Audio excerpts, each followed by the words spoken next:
Hello again. Something different today. We're out and about. We've gone up to Mark's garage. Mark's a good friend. I've known him for a little while now, and I thought I was late in life getting into rallying, but Mark's surpassed me. So we've got Mark's. This is his lovely MK1 Mexico that he's been building. And here's Mark. He's the guy who owns the car. Can you tell us a little bit about it, Mark? Yeah, thanks, Tim. Yeah, really pleased with it. See, it's been a bit of a labour of love, if I'm honest with you. Most of the time, I really enjoyed doing the build, but every now and again, it probably has pushed my patience a little bit. But you know all about that building cars, Tim. Yes, yeah. Although I'm not in your league, in fairness. But yeah, well, catching up, we can see. Yeah, but... getting there. I've got a collection, not quite your level of collection. Though, yeah, Tim. but yeah, I don't understand people with one car, you know, especially if you've got the space. So when you bought this car, Mark, it wasn't like this, was it? No, in fairness though, all the fabricating work had been done, so I bought it as a complete shell. It was all arched at the time. The paintwork was done. Everything else, yes, I've built over sort of probably about 6 to 8 months, I think. It took me to build. That's not working on it every day, but right. Probably in fairness, I don't know about the hours, but probably a good 400 to 500 hours probably. It soon adds up, doesn't it? And it doesn't stop there as well. You've been fiddling about doing something with the oil tank, haven't you? And bits and pieces, it just goes on. But that's all part of the fun of owning a car and having a rally car. Fun. Yeah. Okay. No, you're right. I mean, we had a bit of an issue. I mean, this week actually, before we go to Bovington, I've been sort of ironing out some of the sort of like little problems we had at Jersey Rally last year. And one of the problems was the oil tank. And as you know, Andy Jones had helped me try and identify why we were sort of like pumping oil into the boot, which wasn't doing the spare tyre much good. No, but it stops it rusting. It does do that. It does do that, Tim. Yes. Future-proofing it. It's just preventing future problems. So I think we sorted it. We identified that I probably had the breather on the wrong side here. Although the car, taking it out today, still breathing quite hard, but at least I'm not pumping oil now into the boot. So yeah. Hopefully at Bovington it will be absolutely fine and behave itself. Well, that'll be the test, won't it, when it's revving and it's all up to temperature and all sorts. You know, you get all sorts going on, don't you? Especially on a cold engine, they do have a lot of condensation and everything.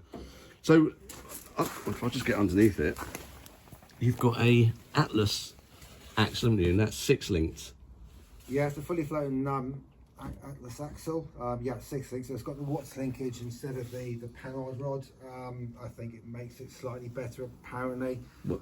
What's my one? Is my one panhard rod? Yeah, yours is the panhard rod, so like a 5-link system. I think the idea of the Watts linkage is it keeps the axle dead straight. So as it moves up and down, it keeps it straight. Whereas the panhard rod may move the axle slightly to one side. Right. But I think it's fairly subjective. I think I would have been quite happy with the panhard rod, but the car was set up for the Watts linkage, which is why I then decided to go with that setup on the fully flown axle. Right. And what brakes have you got on the back? I've got APs back and front. Again, it was like, because it was a fresh build, we were sort of moving and ahhing whether to sort of like go to the expense of putting APs, and I thought, well, with my sort of driving, maybe being able to stop is probably not a bad thing. Because you've had a few cars now, haven't you? This isn't the first one. No, I've had a couple of cars, and yeah, they've changed shape, some of them, in fairness.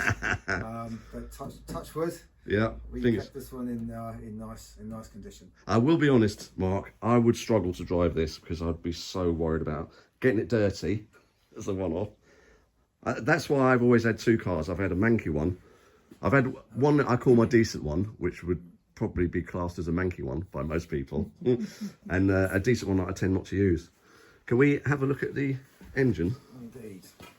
Yeah, it's a fair comment, that, Tim. I mean, as you know, my son's bought a BMW E30, and we've got his Mark II Escort. So I have considered now taking some of the engine and box maybe out of mine and running it into the Mark II. And as you say, this is my good one and that one is my manky one. Yes, your usable one. Yeah. And this virtually is just plonk the engine and box in, isn't it, and put it back together again. Yeah. That was all working not long ago. Yeah, it's actually a really nice car, and it just needs a little bit of TLC and sort of love and passion to finish it off properly, really. Yeah, so, and first, I mean, this has got some good history, this car as well. That's won the Jersey Rally a few times. There's been some legends that have owned it as well. So it is, definitely going to be a capable car. And it's got all good bits on it as well, isn't it? Yeah, so. Yeah. Well, in fairness, Sam, my son, he made a bit of history with it as well at Jersey Rally. It took 2.5 minutes of history, I think it was, wasn't it? We'll get Sam. We'll do a quick chat with Sam when we see him. So a John Reed engine. Yeah. And it's dry sumped. We saw that in the tank in the back. Yep. Throttle bodies. And that's, what's that called? That's the oil cooler, isn't it? It's yeah, we've got again, this was chatting to Andy Jones from Sugarly Engineering. Recommended them because, like, when we do hill climbs, actually we probably struggle to bring oil temperature up. So although it's an oil cooler, like Andy explained to me, it's more an oil heat exchanger. So when the engine's cold, it actually warms the oil up a little bit quicker, and then when it's up to temperature, it then maintains the temperature about 10 degrees hotter than the water temperature will be. Right. Which will be perfect for oil temperature. Because I was told it's very important to get the water temperature up. That's why they're so beneficial, aren't they? Because you can damage an engine with cold oil. I always thought you kept oil as cold as, keep it cold to keep the engine cold, but it doesn't work like that. No, apparently not. So, and you've got a little fan on the front as well. And yep. Is it a tone? Oh, it's a Simpson exhaust. We've got a Simpson manifold, yeah. It's just a Simpson manifold actually, but I didn't go to the expense of the Simpson exhaust. We've got a Tony Law exhaust. Oh, Tony Law, yeah. But Tony Laws are good as well, aren't they? Yeah, very good. Yeah. Right, I'll just have a look inside. It's like a brand new car. It's just so tidy. So if would you build another one if you had to? Would you do it again, or would you buy one that's ready done? The trouble is, I think, Tim, buying ready done, you just end up redoing it. Yeah, you end up with someone else's problems, and a rally car's a rally car, isn't it? You could this car you could sell to someone, but you still need to maintain it and fiddle about, and there's always bits and pieces that need doing. And it'll be a continual improvement and work in progress. You don't just buy them and use them. No, I think it's a part of it though, isn't it? I think I've got quite a lot of passion really to be in the garage, so it gives me something to do. But yeah, like I said before, Tim, I spent probably a week now, or 4 or 5 days, just ironing out sort of problems that I found after the build. So it's, yeah, like you say, you build a car, and I think it takes a few rallies for it to sort of like bed in and get all the little problems sorted out.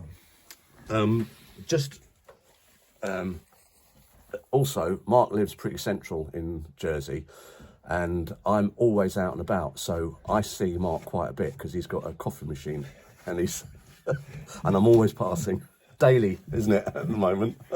So we always come up, have a coffee, and have a chat about rally cars. That's a 4-link box, isn't it? And it's just so tidy. It is a beautiful car, and you've got the Stilo intercom. Is it noisy inside when you're driving it? You know what I mean? The main noise tends to come from this 60G gearbox. It's lovely, the sequential gearbox, and they're quite nicely priced. But it sounds like if you didn't know better, you would say it's completely knackered. Yeah, it sounds like it's got a bag of spanners floating around the floor somewhere. They whine as well, don't they? Find 6th gear on mine because it's direct drive. It tends to quieten down a bit, and it's a relief to get it in 6th. Yeah, this is the same. This is a direct top as well. Exactly the same as me, Tim. I'd like to get into top and then even up the revs, and it shuts up a little bit. Yeah.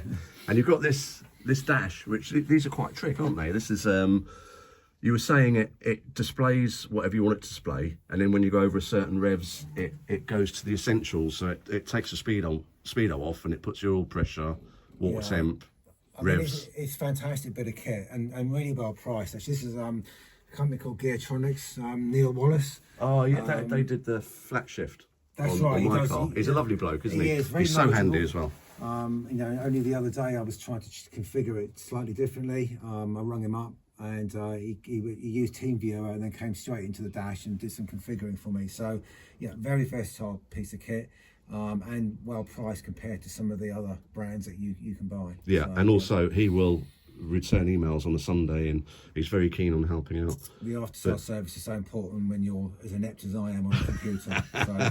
You're definitely not inept. Do you know what all these buttons do? Can you read them at night time? No, I mean the reason I've got the row there is because I've got no stalks on there, so that's all my sort of driving controls. Right. And then most of these are things like pump 1, pump 2, heater screen ×2, the auto fan. Then I've got like the intercom light, nav light, and then you've got interior light, bonnet light, boot light, just stuff like that. But most of the stuff I use is sort of in this Right. sector here. And you get to know where they are and which ones do what, don't they? Yeah. And you've just done this as well, haven't you? It's a button on the steering wheel. Yeah. So what does that do? Well, the problem I had at Jersey Rally on the Saturday when it rained is my wipers are here. So every time I needed wipers, I had to either ask the navigator to put them on, which then he lost his notes, or I had to reach across and flip them on. So we've put that there now so that I can at least operate the wipers as I want. Right. Because So as you know, old Fords are a bit notorious with their wipers, and I haven't got a lot of confidence that they're going to stay on. yeah, I think because it's. I mean, you've done. Is it 2 rallies now? And Jersey was wet on the Saturday, wasn't it?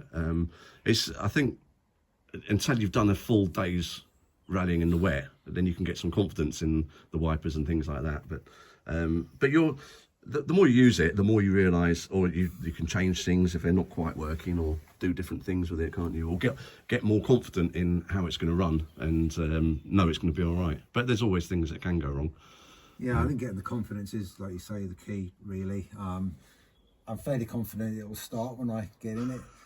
Am I confident that it's going to finish a rally without breaking down? No, not really. No, but there's not many people who are. And it is a big ask for a car to be flat out for such a long time. Right, Mark, well, thank you very much for that. We are all going to Bovington together, so we'll try and do a little video over there. And thanks for showing us around the car. It's beautiful. It is too nice. Yeah, pleasure, Tim, and let's go and get a cup of coffee. Yeah, nice one. Cheers, Mark.